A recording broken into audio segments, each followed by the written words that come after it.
Hey guys, welcome back to my YouTube channel Adapt Education. My name is Anil sir. Today we are going to talk about blood clotting. This is the third part of human blood. Guys, if you are new my YouTube channel, then like the videos, comment, share, subscribe and press the bell icon so that you get my upcoming videos notifications on time. So let's start now the video without wasting any time. फिर बच्चों आज का हमारा topic है clotting of blood यानी रक्त का थक्का। तो रक्त का थक्का बनना क्या कहलाता है? ये रक्त का थक्का बनना किसे कहते हैं? तो सबसे पहले हम इसको समझ लेते हैं, रक्त का थक्का बनना किसे कहते हैं। एक ऐसी प्रक्रिया जिससे रक्त द्रव अवस्था से ठोस अवस्था में बदल जाता है, रक्त का थक्का बनना कहलाता है। तो आइए देखते हैं इसकी प्रक्रिया कैसे होती है। जब हमारे शरीर में कोई चोट लग जाती है, कहीं घाव हो जाता है तो या कोई कट जाता है तो क्या हो जाता है, हमारी ऊतक जो होती हैं क्षतग्रस्त हो जाती हैं, यानी इंजर्ड से हो जाती हैं, घायल हो जाती हैं।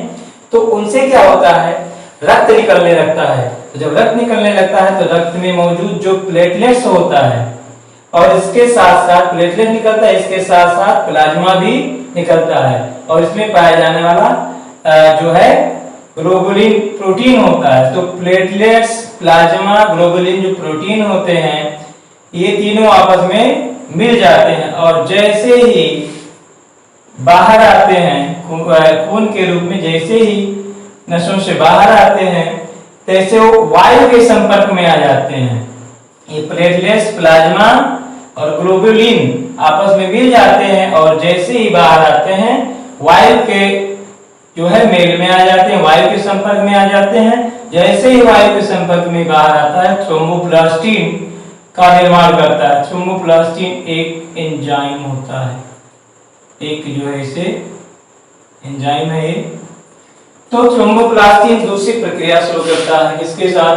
तो थ्रोम्बोप्लास्टिन जो होता है, थ्रोम्बोप्लास्टिन जो है,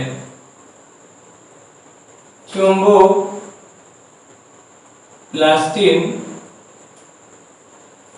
जो है रक्त में मौजूद जो कैल्शियम होता है, रक्त में मौजूद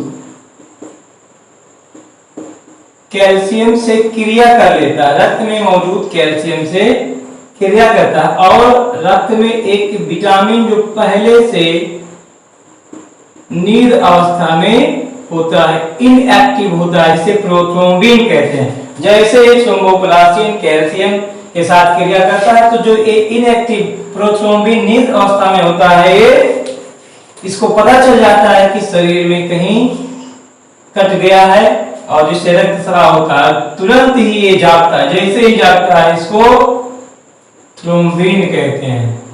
क्या कहते हैं? थ्रोम्बिन। थ्रोम्बिन जो है ये भी एक एंजाइम होता है, ये भी एक एंजाइम है। और जो है थ्रोम्बिन जो है तीसरी प्रक्रिया शुरू करता है। तो थ्रोम्बिन जो है प्लाज्मा में मौजूद फाइब्रिनोजन से क्रिया करता है और इससे क्रिया थ्रोम्बिन जो फाइब्रिनोजन से जब क्रिया करता है तो रेशे बनाना शुरू कर देता है। क्या बनाना?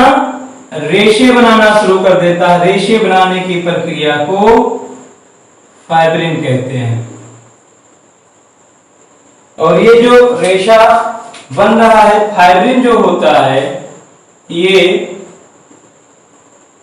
फाइब्रिन जो होते हैं रेशे बनाते समय, ये रेशा जब बन रहा होता है जिसे हम फाइब्रिन कहते हैं, तो ये फाइब्रिन जो रेशे बनाते हैं आपस में जो है फंस जाते हैं, आपस में फंस जाते हैं और फंस करके एक जाल का निर्माण करते हैं, फंस करके एक जाल का निर्माण करते हैं। तो जो रक्त में मौजूद आरबीसी यानी डब्ल्यूबीसी, प्लेटलेट्स जो रक्त के रूप में निकल रहे होते हैं वो आकर के इस जाल में जो है फंस जाते हैं, फंस जाते हैं। और जो है ये जो है धीरे धीरे जो है एक समूह बना लेते हैं, एक समूह बना लेते हैं। और जब ये आपस में फंस जाते हैं तो ये नस जो होती है जहां जिससे रक्तस्राव निकलता है वो बंद हो जाता है। इसके बंद होने से रक्तस्राव कम हो जाता है। जब रक्तस्राव कम हो जाता है तो इससे इसके बाहर ये बंद हो जाता है और इसके बाहर जो हमारा प्लाज्मा निकलता है और जो ब्लड निकला होता है बाहर, वो क्या होता है, उसमें से प्लाज्मा और सीरम निकल जाते हैं और रक्त जो है धीरे धीरे सिकुड़ने लगता है और सिकुड़ कर जो है एक पपड़ी का रूप धारण कर लेता है, जिसे हम रक्त का थक्का कहते हैं। तो ये 4 प्रक्रिया होती है रक्त का थक्का जमाने में। आप यहाँ तक शॉर्ट स्किप लीजिए, फिर आगे इसके बारे में चर्चा करते हैं। प्यारे बच्चों, अभी हमने देखा कि रक्त की थक्का जमने की प्रक्रिया कैसे होती है, रक्त कैसे थक्का बनाता है। अब हम समझेंगे रक्त का थक्का बनाने में उपयोग होने वाले तत्वों के बारे में और जो है प्रोटीन के बारे में और अदर जो चीज़ प्रयोग होते हैं उनके बारे में। तो सर्वप्रथम देखते हैं कि रक्त का थक्का जमाने में एक विटामिन प्रयोग होता है, एक विटामिन भी यूज होता है जिसका नाम है के। विटामिन के रक्त का थक्का जमाने में मदद करता है। विटामिन के जब शरीर में पाया जाता है तो जब इसकी मात्रा कम होती है तो शरीर के अंदर जो है रक्त जमने नहीं देता, और शरीर अगर कुछ कट जाता है तो रक्त जब बाहर निकलता है तो उसको बाहर जो है निकलने नहीं देता, अर्थात उसे थक्का बनाने में मदद करता है। 2 प्रकार से काम करता है। और दूसरा जो है एक तत्व होता है इसमें पाया जाता है, या धातु भी इसे कहते हैं, कैल्शियम होता है। क्या होता है? कैल्शियम। ये भी जो है रक्त का थक्का बनाने में मदद करता है। और जो है तीसरा है प्रोटीन। प्रोटीन भी इसमें पाया जाता है। तो इसमें जो मौजूद फाइब्रिनोजन होता है, फाइब्रिनोजन और प्रोथ्रोम्बिन, ये 2 ऐसे प्रोटीन हैं जो रक्त का थक्का जमाने में मदद करते हैं। और जो है चौथा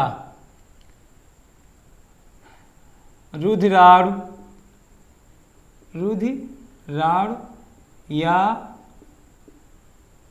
कणिकाएं। कौन से रुधिराण या कौन से कणिकाएं जो थक्का जगाने में मदद करती हैं, तो वो है प्लेटलेट्स।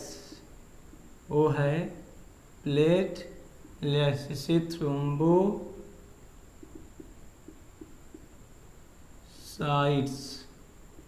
भी कहते हैं। और ये सब मिल करके थक्का जमाते हैं। लेकिन इसमें मौजूद एक जो है थक्का